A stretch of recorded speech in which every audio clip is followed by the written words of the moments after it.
Bonsoir les amis, nouvelle vidéo ce soir pour partager une réflexion que j'ai eue cet après-midi.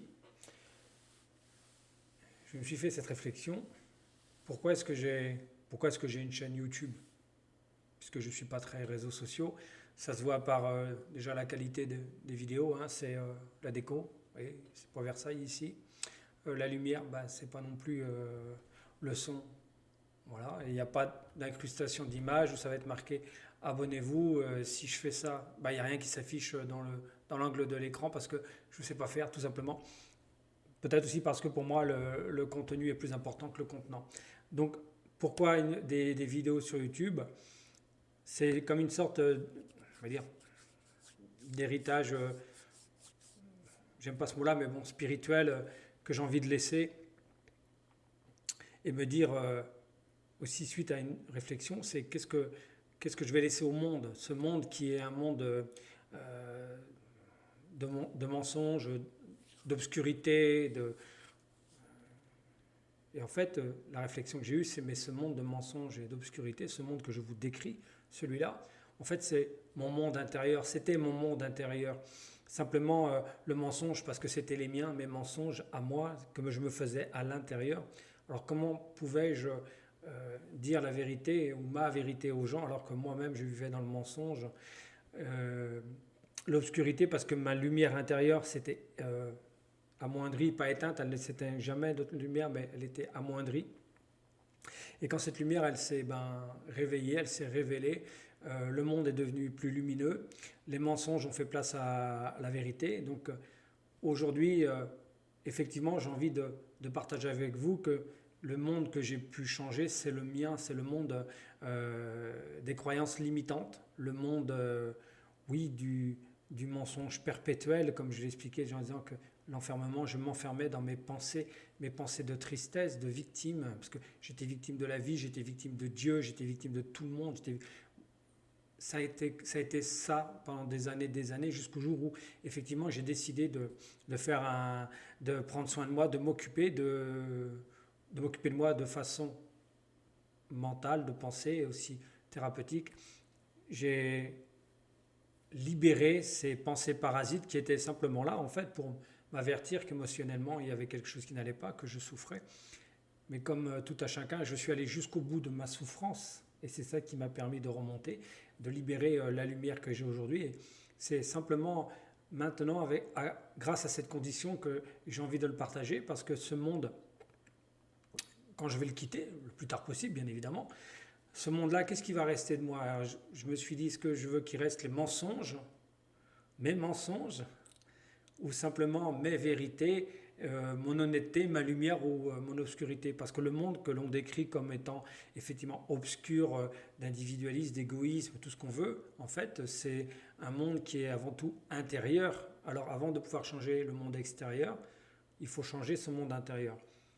On dit souvent qu'on ne peut pas changer le monde extérieur.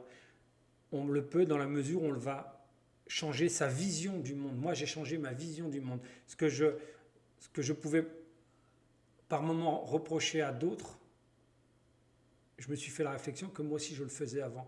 Alors maintenant, quand je regarde les autres, c'est apprendre. Je ne vais pas dire faire leurs erreurs, parce que je n'ai pas fait d'erreur, j'ai appris sur moi. Les gens, je me dis, ils sont comme toi, ils sont en train d'apprendre.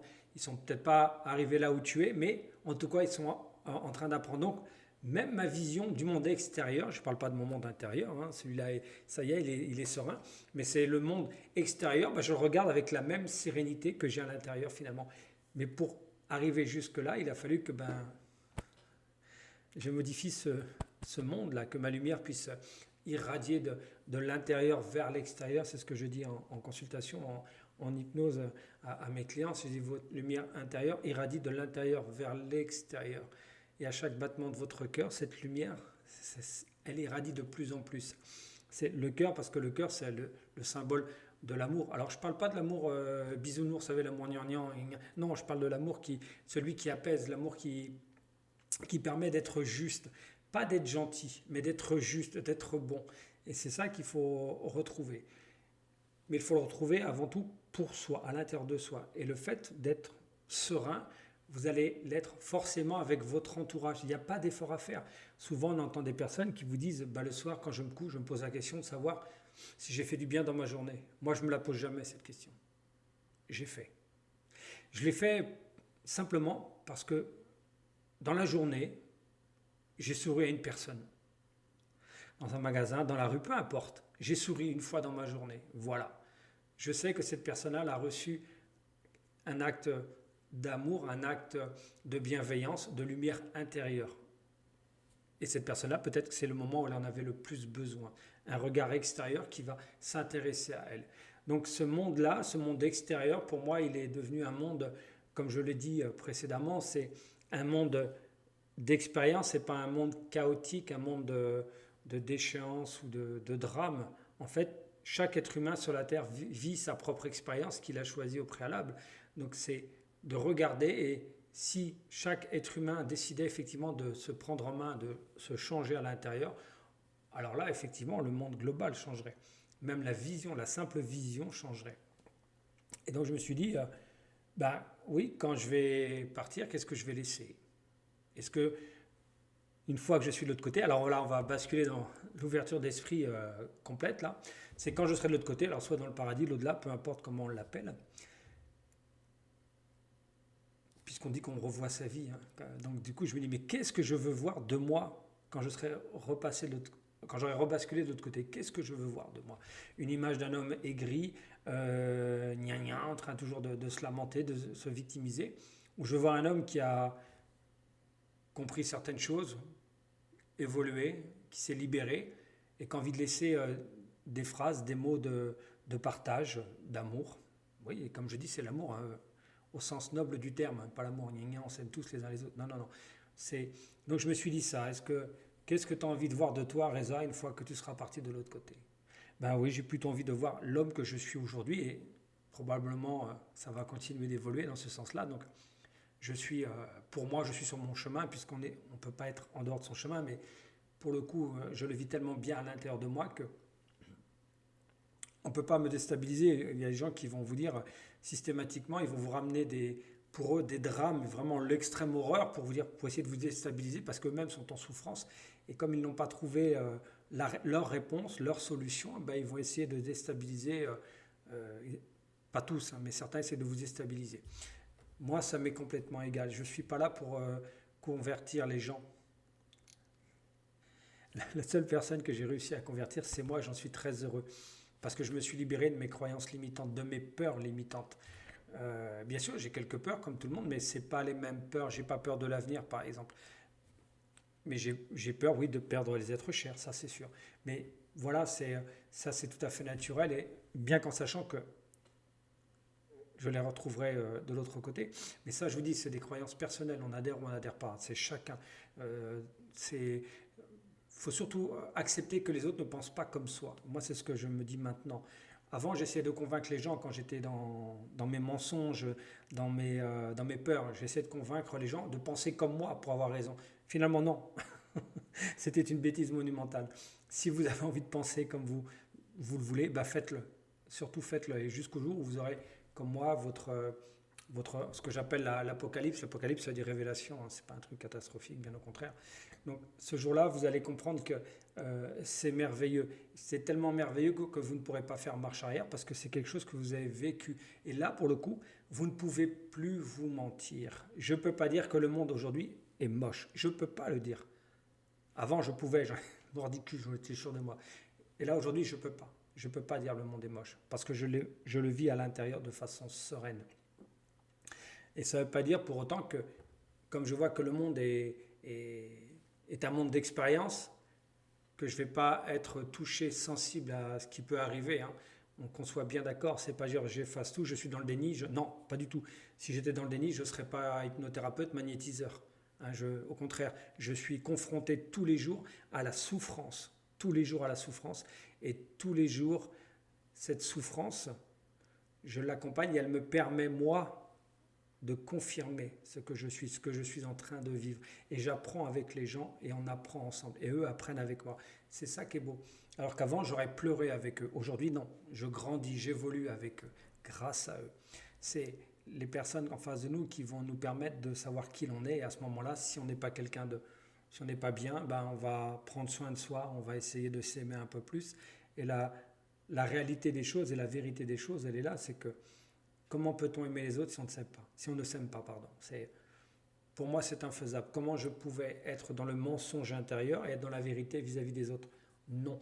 Les gens heureux sont souriants. Les gens heureux ne sont pas malades. Eh bien oui. Alors que si vous faites la tête, que vous êtes tout le temps malade, il y a quelque chose qui vous gêne.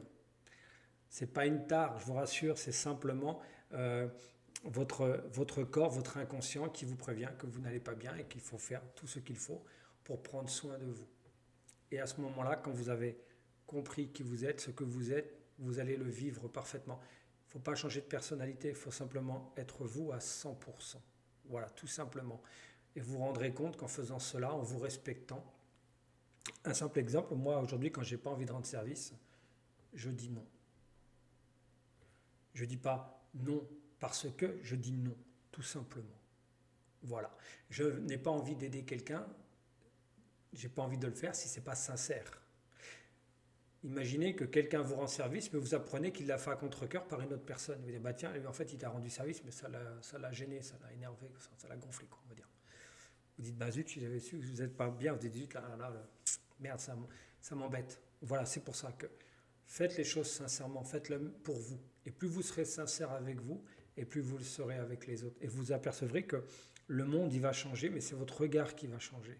Parce que vous allez comprendre que les autres êtres humains, les 8 milliards sur la Terre, ben, ils peuvent faire comme vous. C'est pas propre comme je dis, c'est pas propre qu'à moi, il n'y a pas que moi, on est des milliers ou des millions peut-être à se révéler et à comprendre que finalement tout ça, c'est ce qu'on appelle l'Armageddon, le combat du bien et du mal, mais en fait, il est à l'intérieur avant tout. C'est juste un combat qu'on mène en soi. Une fois qu'on a libéré la partie lumineuse, il va rester une partie obscurité. On peut pas vivre l'un sans l'autre. Donc, il y a une partie, mais on va diminuer la partie obscurité pour faire remonter la partie lumineuse, tout simplement. Donc, voilà, c'est une vidéo un peu courte, mais bon, quoique à peu près 13 minutes, quand on parle, c'est un peu long. Donc, pour ceux qui ne sont pas abonnés, abonnez-vous, likez, partagez, commentaires, bienveillants, bienveillants, vous savez ce mot-là, mais des commentaires sympas, voilà, qu'on puisse partager, que ce soit... faites partie aussi de cette idée de laisser quelque chose de positif, quelque chose de lumineux pour les autres, pour vous-même, mais ensuite pour les autres. C'est toujours ça de prix, comme on dit. Allez, je vous souhaite une bonne fin de journée, bonne fin de matinée, peu importe à quel moment vous verrez cette vidéo. Je vous souhaite bon visionnage. Au revoir.